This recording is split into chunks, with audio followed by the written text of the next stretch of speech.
በአንድ ወቅት የዚህ ዓለም ፈጣሪ የሰማያትና የምድር ጌታ ስምህን በታላላቅ መላእክት ፊት እንደሚጠራው አስበህ ታውቃለህ? አዎ፣ ያንተን ስም በአጽናፈ ዓለም ውስጥ ካሉ ቢሊየን ፍጥረታት መካከል አንተም መርጦ እገሌን ወድጄዋለሁና እናንተም ውደዱት ሲል ብትሰማው ምን ይሰማሃል? ይህ ተራ ስሜት አይደለም። ይህ የአሸናፊው አላህ ፍቅር ነው። ዛሬ አላህ አንድን ባሪያውን ሲወድ የሚከሰቱ ሁለት ግዙፍ ተአምራቶችን እናያለን። ይህ ቪዲዮ እስከ መጨረሻው ከተከታተልክ ምናልባት ዛሬ ሕይወትህ ለዘላለም ሊቀየር ይችላል። ዛሬ ሁላችንም የሰዎችን ፍቅር ለማግኘት እንሯሯጣለን። በሶሻል ሚዲያ ላይክ ለማግኘት፣ ከጓደኞቻችን ዘንድ ተቀባይነትን ለማግኘት ወይም ደግሞ ከቤተሰባችን ዘንድ ለመወደድ ብዙ እንለፋለን። ነገር ግን የሰዎች ፍቅር ዛሬ አለ፣ ነገ ይጠፋል። ሰዎች ዛሬ ወደው ነገ ሊጠሉ ይችላል። ግን አንድ ጥያቄ ልጠይቅህ። የሰዎችን ፍቅር ፍለጋ ስትባዝን የፈጠረህን ጌታ ፍቅር ረስተው ይሆን? አላህ ከወደደህ የሰው ልጅ ሁሉ ቢጠላህ ምን ግድ ይልሃል? ምክንያቱም እርሱ ከወደደህ ሰማይና ምድር ለአንተ ይታዘዛሉ። አላህ አንድን ባሪያ ሲወደው የሚከሰተው የመጀመሪያ ትልቅ ነገር በሰማይ የሚሰማ አዋጅ ነው። በሶሒህ አልቡኻሪ እና ሙስሊም የተዘገበው ታላቅ ሐዲስ እንዲህ ይላል። ነቢዩ ሰለላሁ ዐለይሂ ወሰለም እንዲህ አሉ።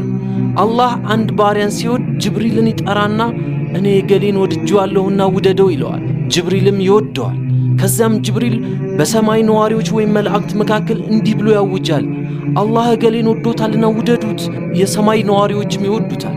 አስቡት፣ አንተ እዚህ ምድር ላይ በድህነት በበሽታ ወይም በብቸኝነት ውስጥ ልትሆን ትችላለህ። ሰዎች ላያውቁህ ይችላሉ። ነገር ግን ስምህ በሰባቱ ሰማያት በላይ በክብር እየተጠራ ነው። መላእክት ሁሉ አንተን እንዲወዱ ታዘዋል። ሁለተኛው ታላቅ ነገር ደግሞ በምድር ላይ ተቀባይነት ይሰጥሃል። ሐዲሱ ሲቀጥል እንዲህ ይላል፣ ከዚያም በምድር ላይ ተቀባይነት ቀቡል ይሰጠዋል። ይህ ማለት ምን መሰለህ? ሰዎች ያለ ምንም ምክንያት እንዲወዱ ያደርጋቸዋል። ልባቸው ውስጥ ያንተን ክብር ያኖራሉ።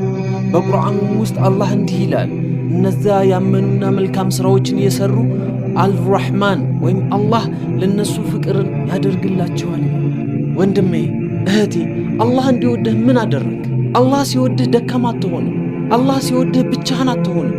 እርሱ እንዲህ ይላል በሐዲስ አልቁዱስ፣ ባሪያዬን ከወደድኩት የሚሰማበት ጆሮ፣ የሚያይበት አይኑ፣ የሚይዝበት እጁ፣ የሚራመድበት እግሩ እሆናለሁ ይላል። ቢለምነኝ እሰጠዋለሁ፣ ጥገኝነትንም ቢጠይቀኝ እጠብቀዋለሁ ይለናል።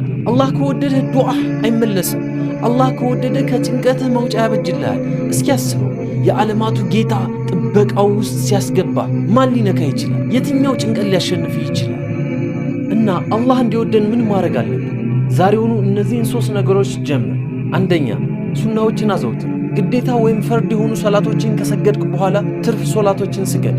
አላህ ባሪያዬ ወደ እኔ በሱናዎች ከመቃረብ አይቦዝንም እኔ እስከወደው ድረስ ብሏል። ሁለተኛ፣ ቁርአንን አንብብ። የአላህን ንግግር መውደድ አላህን የመውደድ ምልክት። ሶስተኛ፣ ተውበት አድርግ። አላህ እንዲህ ይላል፣ አላህ ተመላሾችን ተውበት አድራጊዎችን ይወዳል። ዛሬውኑ ተውበት አድርገህ ወደ አላህ ተመለስ።